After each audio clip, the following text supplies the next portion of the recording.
Oke,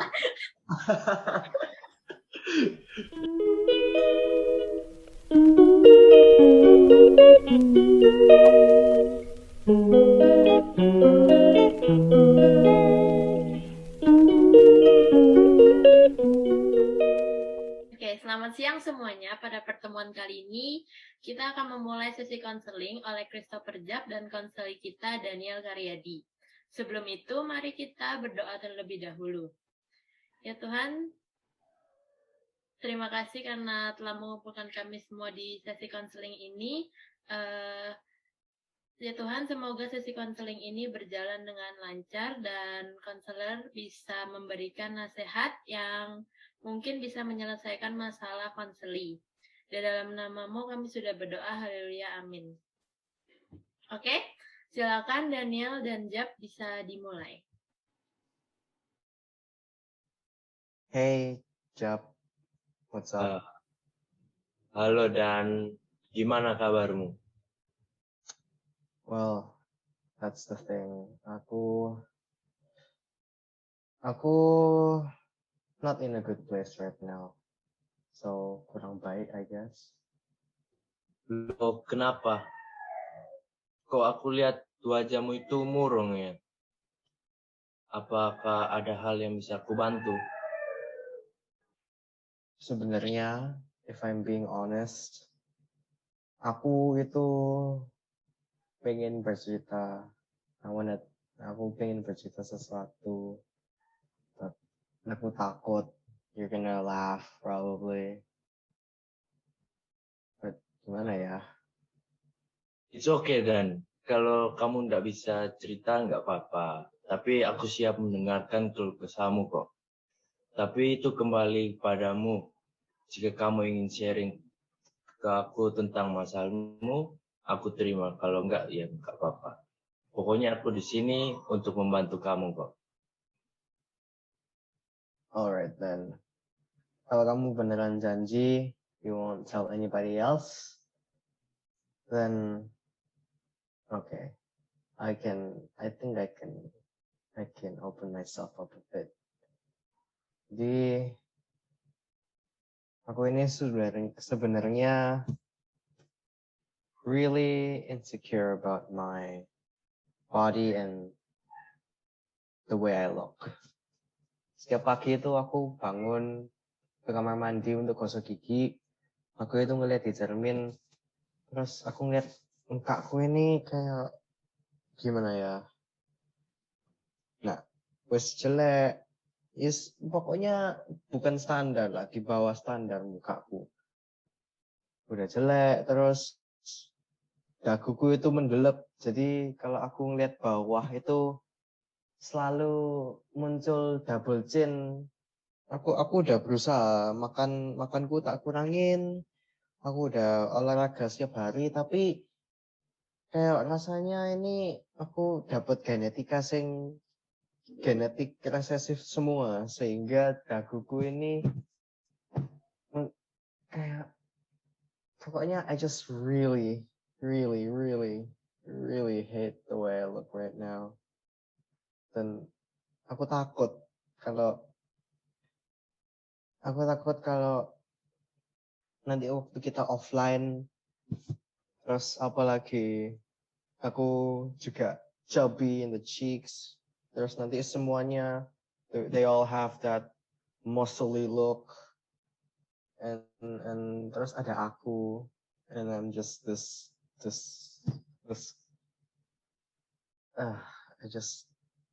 aku takut diajak Jap.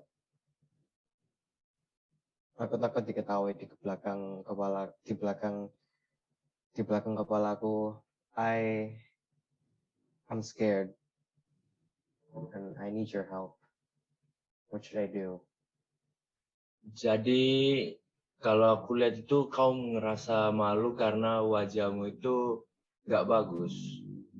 Terus kamu itu minder untuk ketemu teman-temanmu, gitu ya? Ya, aku mualu banget dengan this. Jadi aku Yeah. Why am I like this? Nggak tahu harus ngapain, Jab. Sebenarnya ya menurutku hal itu tidak begitu logis sih. Seharusnya dengan hal seperti ini kamu jangan jadikan pukulan di hatimu sehingga kamu itu cenderung menutup diri dan menjadi pendiam. Akan lebih berguna jika ketika kamu diejek teman-teman kamu, lebih berguna lagi balaslah dengan senyuman dan berpikir bahwa semua makhluk ciptaan Tuhan itu adalah ciptaan yang paling sempurna dengan kekurangan dan kelebihan masing-masing di setiap makhluk hidupnya. Percayalah bahwa Tuhan menciptakan kamu itu sedemikian rupa dengannya dan juga berharga di mata Tuhan dan bisa mendapatkan teman yang banyak dengan cara kamu sendiri tanpa harus memiliki wajah yang bagus. Apalagi kalau aku lihat prestasi kamu di kelas, soalnya kan aku sekelas sama kamu. Kamu itu sangat pintar di kelas. Nah, ini bisa menjadi acuan kamu untuk membuktikan dirimu kepada teman-teman yang mengejekmu. Jadi, menurutku, dekatilah dan berbaik hatilah pada teman-temanmu juga. Gimana, Dan? Kamu bilang tentang prestasi. Aduh, aku nggak bisa bilang aku berprestasi apa-apa, Jab. Setiap kali aku eval, setiap kali ada tugas, setiap kali ada sesuatu yang memerlukan pemikiran yang kecil aja itu, aku tuh nyontek, Jab. On Google, ada dari kelas sebelah, itu aku selalu nyontek, Jab. Dan kalau di kelas itu kan kita disuruh on cam ya. Aku sering bohong kalau misalnya jaringanku itu lagi jelek atau misalnya kameraku lagi error. Aku itu sering bohong ke guru kalau intinya kameraku rusak. Aku akan beralasan apapun untuk tidak membuka kameraku supaya gak usah nunjukin mukaku ini. Nah, Jadi kalau bisa ada lanjut aja. tenangin dirimu dulu, Dan. Oke. Menurutku kamu itu jangan takut. Kamu itu harus bisa mencoba tampil di depan. Tidak perlu takut kalau wajahmu itu akan dihina oleh teman-temanmu. Karena kita pun tidak tahu gitu dan. Pokoknya kamu harus bisa mencoba. Harus bisa mencoba. Harus berusaha percaya diri. Soalnya Tuhan itu menciptakan kita dan ciptaan Tuhan itu ciptaan sempurna. I guess aku bisa coba. Gitu dong, Dan. Kamu harus bisa juga mensupport dirimu sendiri agar kamu itu berani tampil di depan. Oke. Terus aku mau nanya, bagaimana perasaanmu sekarang, Dan? Ya, a little bit better lah. Setelah ngomong ke kamu, merasa kayak ada beban di hatiku yang terlepaskan. You're a good friend, Job. You're a good friend. And thank you for being a good listener. Syukurlah kalau gitu, aku pun jadi tenang. Yeah, I guess I'll be more confident. I'll try to be more confident. Doain biar aku bisa more confident and yeah, God bless you, Job. Oke.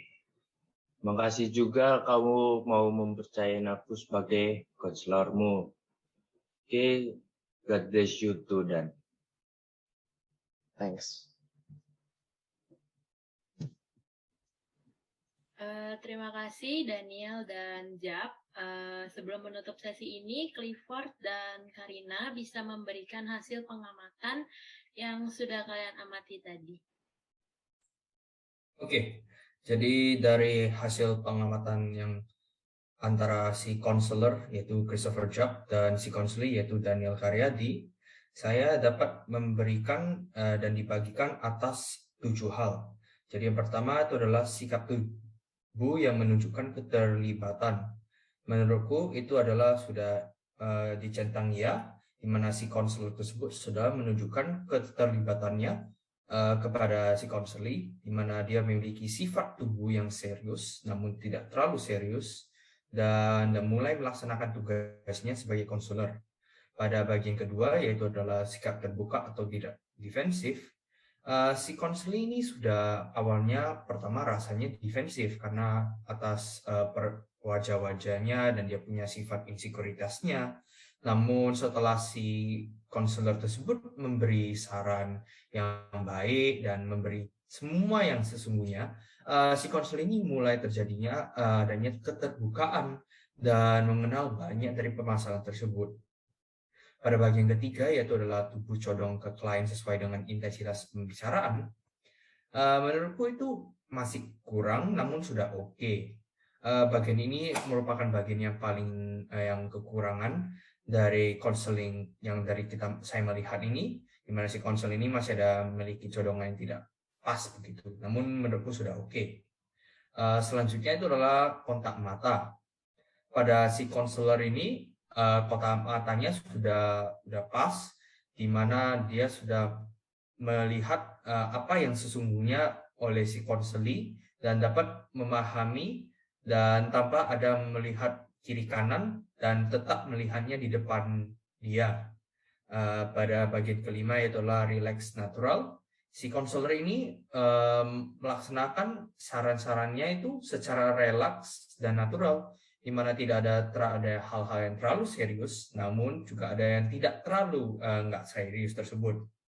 Jadi menurutku dari pengamatan ini adanya 2 hal, yaitu hal-hal yang sudah baik dan hal-hal yang perlu dikembangkan.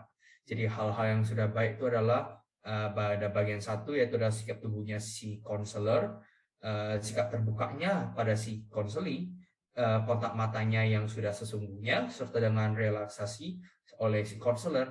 Namun hal-hal yang perlu dikembangkan yaitu adalah dari tubuh condongannya, yang menurutku masih sudah oke, namun lebih sebaiknya lebih ditingkatkan. Jadi itu adalah hasil pengamatanku. Oke, aku sebenarnya hampir sama yang udah dibilangin Clifford tadi, kan ada 7, dibagi jadi 7. Si konselor Jupp itu punya sikap tubuh yang baik dan menghormati klien. Dan yang kedua sikap terbuka. Konselor punya sikap yang terbuka ke konselor walaupun di awal konselor kurang yakin untuk cara penyampaian yang dia rasakan, tapi it's okay, itu bagus kasihan. Setelah itu tubuh condong ke klien itu mereka punya walaupun masih agak kurang sedikit ya.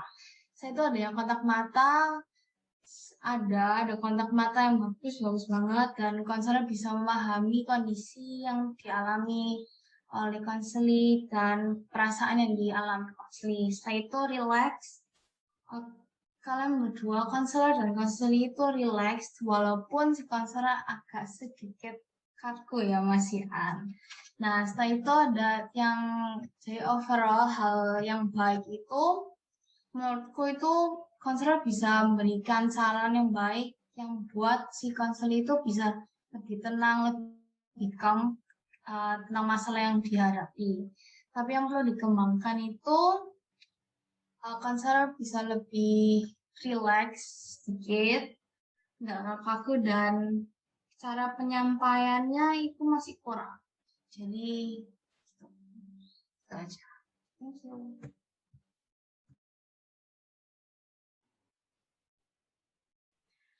Oke, terima kasih semuanya bisa hadir di sesi konseling ini. Sebelum live, mari kita berdoa.